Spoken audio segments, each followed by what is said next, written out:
In the heart of ancient Persia, amidst the twilight of a mighty empire, a woman rose to power, her name echoing through the annals of history as a symbol of defiance and a desperate hope for a fading dynasty.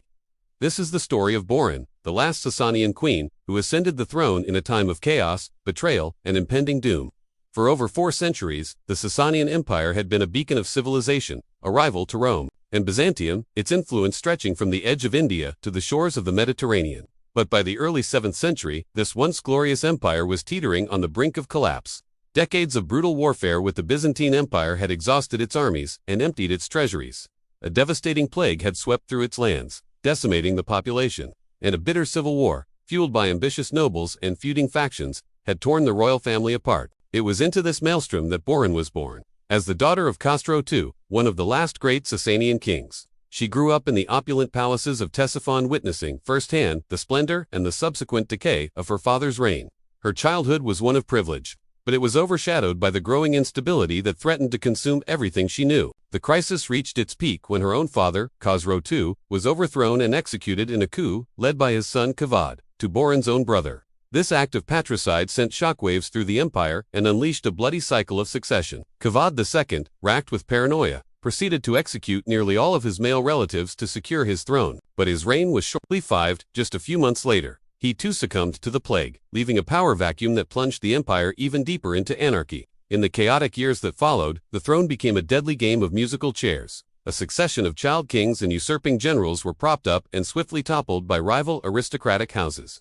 The empire was leaderless, fragmented, and vulnerable. From the south, a new unforeseen threat was emerging: the armies of the Rashidun Caliphate, united by a new faith and poised to expand. It was in this desperate hour, around the year 630, that the Persian nobility turned to one of the few remaining legitimate heirs of Khosrow II. They turned to Boran. In a society where queens regnant were exceptionally rare, Boran's ascension was a radical move, a testament to the sheer desperation of the times. The nobles hoped that by placing a true Sasanian on the throne, they could restore a semblance of unity and legitimacy to the fractured state. From the moment she took the crown, Queen Boran understood the monumental task before her. She was not just a figurehead, she was a ruler with a clear vision to save her crumbling empire. Her primary goal was to heal the deep divisions that were tearing Persia apart. One of her first acts was to seek peace with their long-standing enemy, the Byzantine Empire.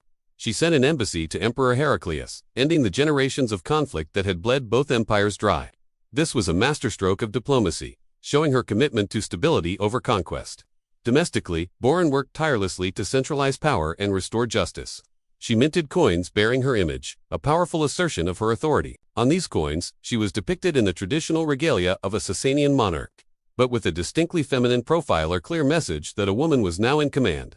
She implemented tax reforms to ease the burden on the common people, who had suffered immensely during the wars and famines. She also ordered the rebuilding of infrastructure, including bridges and canals, in an effort to restore the empire's economic health. Boran understood that the loyalty of the army was crucial. She sought to appease the military factions, particularly the powerful Parthian clan, led by the general Farik Hormizd, who had been instrumental in her rise to power. She tried to navigate the treacherous currents of court politics, balancing the demands of powerful nobles who saw her as a puppet they could control. She was walking a tightrope, attempting to consolidate her rule while surrounded by ambitious men who coveted the throne for themselves. However, Boran's efforts, though noble and wise, were ultimately not enough to reverse the tide of decline. The empire was too broken, the internal fractures too deep. The very nobles who had placed her on the throne were the ones who conspired against her. Less than 2 years into her reign, she faced a rebellion. One of the powerful generals, Shar-Baraz, briefly usurped the throne before being assassinated himself. Boran was restored, but her authority was severely weakened.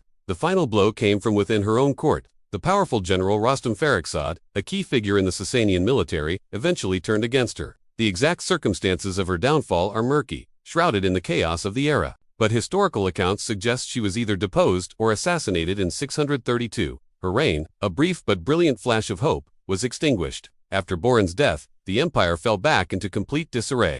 Her sister, Azarmidokht, briefly held the throne, but she too was quickly overthrown and killed. The last semblance of Sasanian unity died with Boran. The throne was passed to a young boy, Yazdegerd III, the last Sasanian king, but he was a king in name only, a pawn of warring generals, forced to flee from city to city as the Arab armies advanced relentlessly. Just a few years after Boran's death, the fate of the Sasanian Empire was sealed. At the Battle of Al-Qadisiyah, and later at the Battle of Nahavand, the once invincible Persian army was decisively crushed by the Rashidun Caliphate. the Sasanian capital, Ctesiphon, with all its legendary wealth, was captured. The last king, Yazdegerd III, lived the rest of his life as a fugitive until he was unceremoniously murdered in 651, bringing a definitive end to 400 years of Sasanian rule. So, what is the legacy of Queen Boran? Was she merely a tragic footnote in the final, desperate chapter of a dying empire? Or was she something more? Boran represents a crucial what-if in history.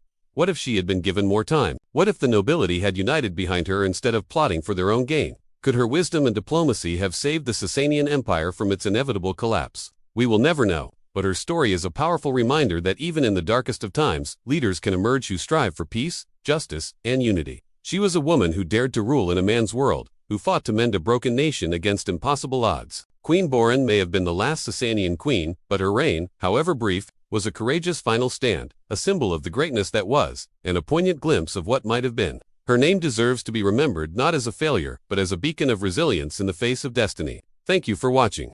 If you found this story of this remarkable queen fascinating, please hit the like button, and subscribe to our channel for more journeys into the forgotten corners of history. See you next time.